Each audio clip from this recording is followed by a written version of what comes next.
नमस्कार सभी को। जुडिशियल लॉ क्लासेज में आप सभी का स्वागत है। जिन लोगों ने चैनल को सब्सक्राइब नहीं कर रखा है उनसे मेरी रिक्वेस्ट है आप चैनल को सब्सक्राइब जरूर कर दें और वीडियोज़ को शेयर जरूर कर दिया करें, जिससे क्या है और वीडियो बनाने में मुझे मोटिवेशन मिलता है। साथ ही आप मुझसे इंस्टाग्राम, जो मेरा हैंडल है मनीष बंसी ऑफिशियल, उस पर भी कनेक्ट हो सकते हैं और व्हाट्सअप और टेलीग्राम से भी जुड़ सकते हैं, जिसपे मैं आपको रेगुलर जो भी लॉ क्लासेज के संदर्भ में नोट्स वगैरह रहते हैं उनको प्रोवाइड करता रहता हूँ और लॉ के स्टूडेंट्स भी आपस में इंटरेक्ट होते रहते हैं। और लास्ट में आपसे एक रिक्वेस्ट करूँगा कि अगर आपका म्यूजिक में इंटरेस्ट है तो मेरा एक यूट्यूब पे एक और चैनल है जिसका नाम है चिड़िया म्यूजिक, आप उससे भी कनेक्ट हो सकते हैं अगर आपको म्यूजिक में इंटरेस्ट है तो। ठीक है, चलिए आगे वीडियो स्टार्ट करते हैं। Good evening to all. Judicial law classes में आप सभी का स्वागत है। जैसा कि हमारी सीपीसी की वीडियो देखने को मिल रही हैं और इसी चैनल पे मैंने इससे पहले वीडियो संख्या 1 से लेके 8 तक वीडियो अपलोड कर चुका हूं, तो आपसे रिक्वेस्ट है अगर आपने ये वीडियो नहीं देखी है तो जाके उनको ज़रूर देख लें। और एक रिक्वेस्ट और करूंगा कि हमारे अमूमन 8 के सब्सक्राइबर होने वाले हैं, और लेकिन मेरी आपसे रिक्वेस्ट है कि मैं एक टारगेट लेके चल रहा हूँ 10K का, तो इसको अचीव करवाने में मेरी हेल्प करें। जिसके बाद में हम एक Q Q and A session करेंगे जिसमें हम कुछ क्वेश्चन आंसर स्टूडेंट्स के पुट करेंगे, ऑनलाइन होंगे जो। ठीक है, और मैं भी कुछ बात स्टूडेंट से करना चाहता हूं जिसको हम देखेंगे। तो आपसे रिक्वेस्ट है कि 10 के सब्सक्राइबर कंप्लीट कराने में मेरी हेल्प करें। अगर आपने चैनल को सब्सक्राइब नहीं कर रखा है तो उसको कर लें।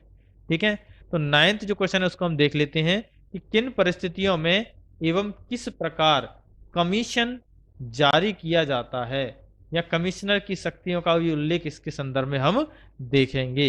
तो वो कौन कौन सी परिस्थितियां हैं जब न्यायालय द्वारा कमीशन जारी किया जाता है। इस क्वेश्चन के जो मेन पॉइंट रहेंगे वो देख लेते हैं। परिचय देखेंगे, इसके बाद कमीशन कब जारी किया जाता है, कमिश्नर की शक्तियां क्या होती हैं, कमीशन के खर्चे के संदर्भ में क्या प्रावधान है। परिचय देख लेते हैं।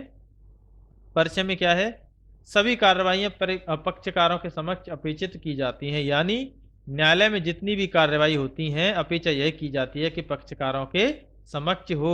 वह सभी कार्रवाइयां पक्षकारों के समक्ष लेखबद्ध किए जाने की भी अपेक्षा की जाती है और यही अपेक्षित होता है। विवाद स्थल जो विवादास्पद जो स्थल होता है उसका निरीक्षण भी आवश्यक होता है विशेष मामलों के संदर्भ में। ठीक है, इसी के साथ में ही सभी कार्य संपादित होना असंभव हो तब न्यायालय कमीशन के माध्यम से इन कार्यों को करता है। यानी कौन कौन से कार्य, जब पक्षकार कार्रवाई में सक्षम अपेक्षित की जाती है, यानी कार्रवाई जब चल रही है तो पक्षकार वहां पर उपस्थित नहीं हो पा रहे हैं या किसी प्रकार कोई कारणवश नहीं हो पा रहे हैं, या ये चीजें जो कार्रवाई है वो लेखबद्ध नहीं हो पा रही हैं पक्षकारों की असमर्थता के कारण, या जो विवाद स्थल है उसका निरीक्षण सही तरीके से होना संभव नहीं हो पा रहा है। तो इन सभी समस्याओं, ये जो क्वेश्चन रेज होते हैं इनको सॉल्व करने के लिए न्यायालय क्या करता है, एक कमीशन के माध्यम से इन कार्यों को करवाता है। और इसके संदर्भ में हमें जो प्रावधान मिलते हैं वो धारा 75 से 78 के अंतर्गत, आदेश 26 के अंतर्गत मिलते हैं। नंबर 2 पॉइंट यह है कि आदेश कब जारी किया जाता है धारा 75 के अंतर्गत, यानी इसके कई एक तरह से पॉइंट हो सकते हैं। तो नंबर 1 ये है कि व्यक्ति के परीक्षण के लिए व्यक्ति का जो परीक्षण है उसके लिए कमिश्नर का आदेश जारी किया जा सकता है।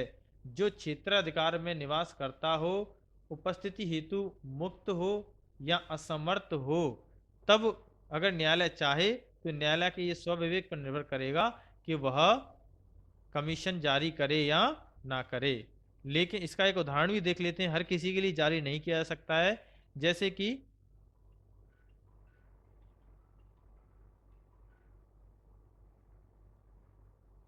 हर व्यक्ति के लिए जारी नहीं किया जा सकता है। जैसे कि उदाहरण देख लेते हैं 75 वर्षीय वृद्ध का।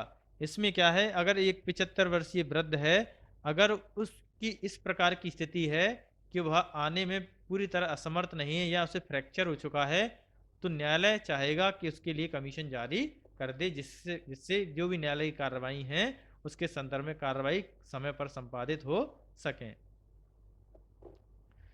स्थानीय अनुसंधान के लिए भी कमीशन जारी किया जा सकता है, यानी जो भी वादग्रस्त विषय है उसके स्पष्टीकरण के लिए भी कमीशन जारी किया जा सकता है कि अगर जो वादग्रस्त विषय है वह पूरी तरह स्पष्ट नहीं हो पा रहा है तो उस वादग्रस्त स्थिति को जायजा लेने के लिए भी और एक सटीकता पाने के लिए भी कमीशन जारी किया जा सकता है। संपत्ति के बाजार मूल्य का अंदाजा या पता लगाने के लिए भी कमीशन जारी किया जा सकता है। मध्यवर्ती जो हानि पूर्ति शुल्क लाभों हेतु यानी मध्यवर्ती लाभ है, हानि की पूर्ति है, शुल्कों के जो लाभ हैं उस हेतु भी कमीशन जारी किया जा सकता है। लेकिन इसमें भी वही बात ऐड हो जाएगी कि न्यायालय के इन परिस्थितियों का कमीशन जारी करना है या नहीं करना, ये न्यायालय के स्वविवेक पर निर्भर करता है। मैं और कंफ्यूजन आपका जो दूर कर दूं, कमीशन एक तरह की न्यायालय की एक तरह की शक्ति है जिसके द्वारा न्यायालय उन कार्यों को करने में सक्षम होता है जो कार्य और एक तरह से वह न्यायालय में पक्षकारों की उपस्थिति दर्ज ना करा पाए या फिर न्यायालय में वो चीजें उपस्थिति न्यायालय वो चीज ना आ सकें, उसके संदर्भ में कमीशन जारी किया जा सकता है। ठीक है। तीसरा पॉइंट है वैज्ञानिक अनुसंधान के लिए जब विज्ञान का प्रश्न अंतर्ग्रस्त हो, यानी विज्ञान का कोई प्रश्न अंतर्ग्रस्त हो तो उस विज्ञान के संदर्भ में जानकारी लेने हेतु या उस प्रश्न की तह तक जाने हेतु विज्ञान का उत्तर पाने हेतु अगर कोई मामले में विज्ञान का प्रश्न अगर अंतर्ग्रस्त है तो उस संदर्भ में भी कमीशन जारी किया जा सकता है। या मामला विचाराधीन है, उसके संबंध में भी समाधान नहीं हो पा रहा है तब भी कमीशन जारी किया जा सकता है। जांच एवं अनुसंधान हेतु भी कमीशन जारी किया जा सकता है। फोर्थ पॉइंट है लिपिकीय कार्यों के लिए अनुपालन के लिए अगर कोई लिपिकीय किसी मामले में लिपिकीय समस्या आ रही है, किसी लिपि के संदर्भ में उस लिपि को अ, पढ़ना लिखना उसके संदर्भ में अगर कोई समस्या उत्पन्न हो रही है तो उस हेतु भी कि विशेष ऐसे व्यक्ति को जो उस लिपि का ज्ञान रखता है उसको कमीशन जारी करके उस संदर्भ में भी न्यायालय द्वारा निर्देश दिए जा सकते हैं। चल संपत्ति के विक्रय के लिए यानी चल संपत्ति के विक्रय के लिए भी कमीशन जारी किया जा सकता है और वो चल संपत्ति कौन सी है जो शीघ्र एवं प्रकृत्या नष्ट होने वाली हो, यानी जिसकी ऐसी प्रकृति हो जो जल्दी ही नष्ट होने वाली हो, सुविधाजनक ना हो, विक्रय न्याय हित में हो तब भी कमीशन जारी किया जा सकेगा चल संपत्ति के संदर्भ में। लेखों के परीक्षण के लिए कमीशन जारी किया जा सकेगा। ठीक है, किसी लेख का या किसी विलेख का अगर परीक्षण करना है उसके संबंध में भी।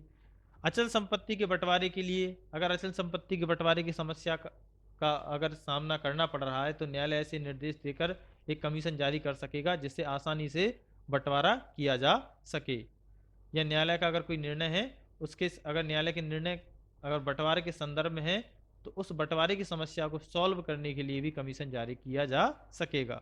उच्च न्यायालय द्वारा कमीशन जारी किया जाना, उच्च न्यायालय द्वारा कभी कभी कमीशन जारी किया जा सकता है जो मुख्य रूप से राष्ट्रीय भी हो सकता है या राष्ट्रीय सीमा के अंतर्गत भी हो सकता है या किसी विदेशी सीमा के अंतर्गत भी हो सकता है, जिसको एक तरह से उच्च न्यायालय अपने जो क्षेत्राधिकार उसमें करने में असमर्थ हो रहा है, न्यायालय के समझ उन मामले के जो भी विषय हैं उनको प्रस्तुत करने में, उस स्थिति में भी कमीशन जारी किया जा सकता है।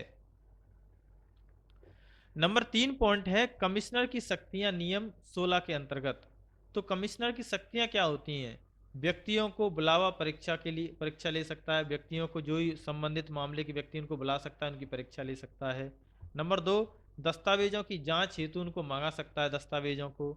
नंबर 3 उचित समय पर भूमि या भवन में प्रवेश करने के संदर्भ में भी वह एक तरह की अनुज्ञा ले सकता है। ठीक है।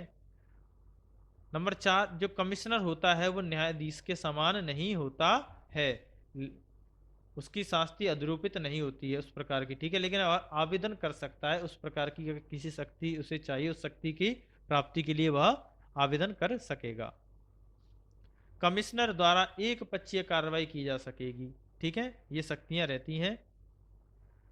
इसमें केस देख लेते हैं पुट्टप्पा वर्सेज रामप्पा का, जिसमें क्या है कि शाश्वत जो व्यादेश है उसके संदर्भ का जो निश्चय करने के लिए कि अगर कोई संपत्ति है उस संपत्ति का शाश्वत व्यादेश दिया गया है तो उस अगर वह निश्चित नहीं है तो उसकी निश्चय करने के लिए भी कमिश्नर जारी किया जा सकता है। इस केस के अंतर्गत यह बताया गया था। चौथा पॉइंट है कमिश्नर के खर्चे नियम 15 के अंतर्गत। तो यह खर्चे क्या है, पक्षकार द्वारा वहन किए जाएंगे निर्धारित समय पर और न्यायालय में जमा किए जाएंगे। निर्धारित समय के अंतर्गत न्यायालय में जमा किए जाएंगे, जिसमें क्या क्या शामिल होगा, कमिश्नर की शुल्क, कमिश्नर द्वारा जो कमीशन जारी किया गया उसके निष्पादन में आया शुल्क, ये सभी उसमें शामिल किया जाएगा जो कि पक्षकार के द्वारा देय होगा।